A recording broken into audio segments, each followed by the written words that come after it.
Good morning, students. I am Nivedita Singhdeo of Marwadi College English Department. Today we will start with English core online classes that is of 100 marks. As we have started in previous videos the book Hornbill, we will continue the first chapter of Hornbill. हम लोगों ने पिछले video में book hornbill से पहला chapter start किया था। आज हम लोग उसी को कंटिन्यू करेंगे। इंग्लिश कोर ये ने 100 marks textbook Hornbill lesson number 1 the portrait of a lady by Khushwant Singh. Main characters are grandmother, narrator और खुशवंत सिंह।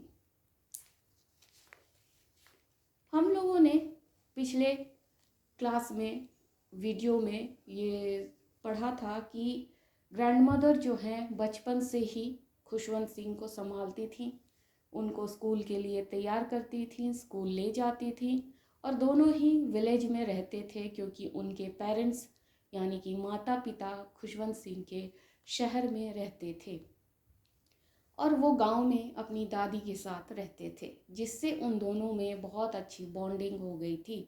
दोनों फ्रेंड्स बन गए थे। आज हम लोग उसकी आगे कंटिन्यू करेंगे। The grandmother always went to school with the narrator. The school was attached to the temple. There a priest taught the children the alphabet and the morning prayer. उनकी दादी उनके साथ हमेशा स्कूल जाया करती थी। स्कूल जो है वो गांव के ही मंदिर से सटा हुआ था।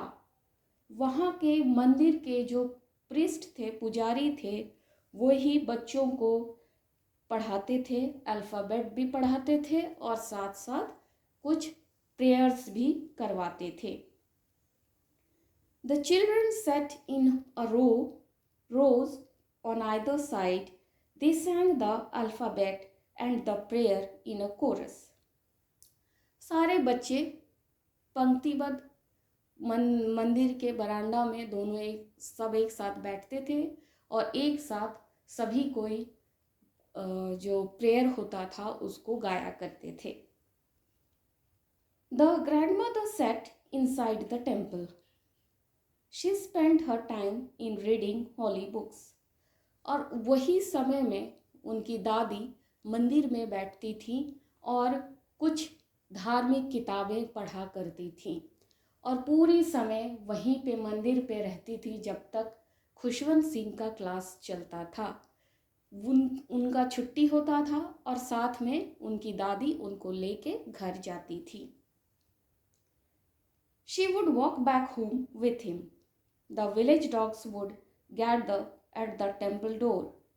They growled and fought for the chapatis thrown to them. और वापस जाते समय उनकी दादी हमेशा जो सूखी रोटी अपने साथ रखती थी उसे विलेज डॉग्स को दिया करती थी और वो डॉग्स आपस में लड़ा करते थे उन चपातियों को, उन रोटियों को खाने के लिए। The narrator's parents sent for them in the city. It was a turning point in their friendship. They shared the same room. His grandmother no longer went to school with him. The narrator went to an English school by a motor bus. अब उनके life में एक turning point आता है जब खुशवंत सिंह के parents यानी माता पिता उनको और उनकी दादी को शहर ले जाते हैं। शहर जाने से उनका लाइफस्टाइल बिल्कुल चेंज हो जाता है। खुशवंत सिंह को अब इंग्लिश मीडियम स्कूल में डाला जाता है जहाँ पे वो स्कूल मोटर बस से जाते हैं। अब दादी को उनके साथ जाने की ज़रूरत नहीं है। वो लोग एक ही कमरा शेयर करते हैं लेकिन फिर भी वो दोनों अब अलग हो जाते हैं। There were no dogs in the streets. The grandmother took to feeding the sparrows. अब शहर में वो रास्ते के कुत्ते नहीं मिलते हैं। अब दादी जो हैं वो स्पैरोज़ को यानी कि चिड़िया को वो खाना खिलाना स्टार्ट करती हैं।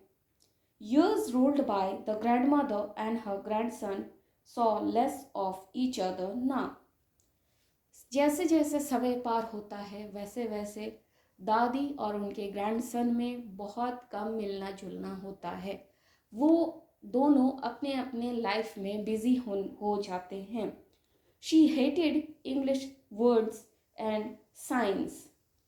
She felt sad that there were no teachings about God and the scriptures at the new school.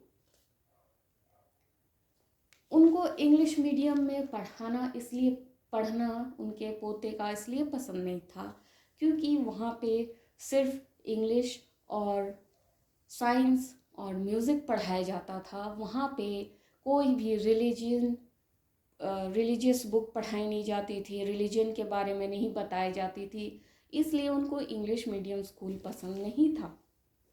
She did not like the music lessons being given in the school. She thought music quite indecent. It was good only for the prostitutes and beggars. खासकर उनको उनके music lessons बिल्कुल पसंद नहीं थे। उनका मानना था जो गाना सीखना जो है वो सिर्फ बेगर्स ही करते हैं और वही लोग गाते हैं। अच्छे घर के लोग गाना बजाना नहीं करते हैं।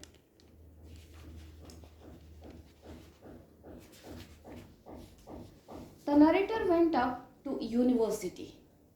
He was given a room of his own.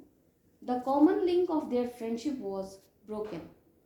The grandmother accepted her loneliness quietly. She was always busy with her spinning wheel. अब नरेटर जो हैं या खुशवंत सिंह वो यूनिवर्सिटी पहुंच जाते हैं। यूनिवर्सिटी पहुंचने की वजह से अब उनको एक अलग कमरा दे दिया जाता है, तो उन दोनों के बीच में जो एक कॉमन लिंक था वो भी टूट जाता है। अब वो दोनों अलग अलग कमरे में रहते हैं और उनका फ्रेंडशिप भी अब टूट जाता है।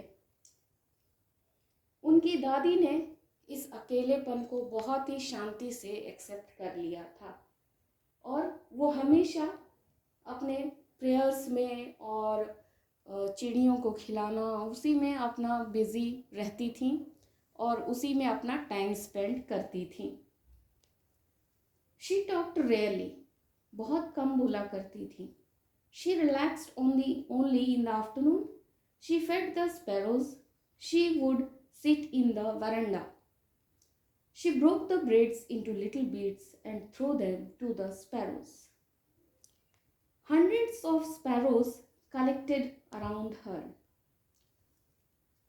वो सिर्फ दोपहर को ही आराम करती थी और उसके बाद वो स्पैरोज को खाना खिलाती थी। वो ब्रेड्स के छोटे छोटे टुकड़े करके वरांडा में ही स्पैरोज के लिए डाला करती थी और बहुत सारे स्पैरोज जो कि हंड्रेड्स के नंबर में होंगे वो उस वरांडा में आती थी और वो जो भी उनके लिए दाना डाला जाता था उसको खाया करती थी। They created a hell of noise. Some came and sat on her legs. The others perched on her shoulders. She never drove them away. Feeding the sparrows was the happiest half an hour of the day for her. और जैसे ही 100 की संख्या में चिड़ियाँ वहाँ पहुँचती थीं तो बहुत ज़्यादा शोरगुल होता था और वो बिल्कुल भी उससे उनको बुरा नहीं लगता था। कुछ चिड़ियाँ जो हैं उनके कंधे पे बैठ जाती थीं, पैर पे बैठ जाती थीं, वो बिल्कुल उनको हटाती नहीं थी और उनको चिड़ियों के साथ समय बिताना बहुत अच्छा लगता था और पूरे दिन में वो जो आधा घंटा चिड़ियों के साथ बिताती थी वो सबसे खुशनुमा समय रहता था उनका पूरे दिन का। The narrator decided to go abroad for higher studies. The grandmother was not upset. She came to leave him at the railway station. She did not show any emotions. She kissed his forehead silently. The narrator thought that it was the last sign of physical contact between them. अब वो और higher studies के लिए foreign जाते हैं, विदेश जाते हैं। तो उनको लगा कि शायद उनकी ग्रैंडमदर को ये बहुत अच्छा नहीं लगेगा, लेकिन उनकी ग्रैंडमदर ने कोई रिएक्शन नहीं दिया। उनकी ग्रैंडमदर ने उनको जाने के लिए अलाउ कर दिया। उनको लगा कि शायद उनकी ग्रैंडमदर उनको रोकेंगी या मना करेंगी, गुस्सा करेंगी, लेकिन ऐसा कुछ भी नहीं होता है। उल्टा उनकी ग्रैंडमदर उनको रेलवे स्टेशन तक छोड़ने आती हैं और वो कोई इमोशन शो नहीं करती, यानी कि रोना धोना नहीं करती हैं। उनको लगा था कि उनकी दादी शायद रोएंगी, लेकिन वो कुछ भी नहीं करती हैं। उल्टा वो उनके फोरहेड पे किस करती हैं और उनके जाने के लिए अलाउ कर देती हैं। खुशवंत सिंह को लगा कि शायद वो अपनी दादी को आखिरी बार देख रहे हैं, शायद जब वो लौटे उनकी दादी ना हो, और वो इमोशनल हो जाते हैं, लेकिन उनकी दादी कोई इमोशन शो नहीं करती हैं। Today up to this we will continue in our next video. आज इतना ही, हम लोग नेक्स्ट वीडियो में चैप्टर फिनिश करेंगे।